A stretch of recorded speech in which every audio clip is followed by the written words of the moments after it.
আজকে মনসা পুজো, দশহরা উপলক্ষে যে মনসা পুজো হয় সেই মনসা পুজো দিতে যাব বলে পুরো একদম রেডি।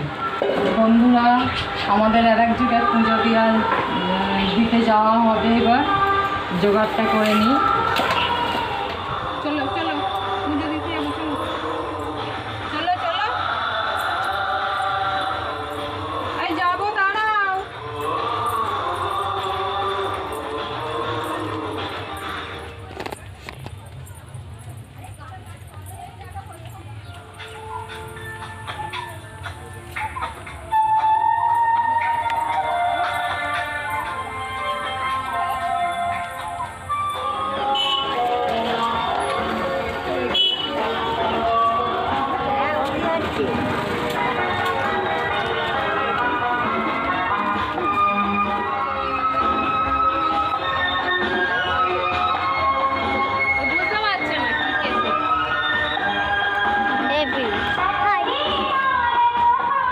আমরা এখন মনসা পুজো দিতে বেরিয়েছি।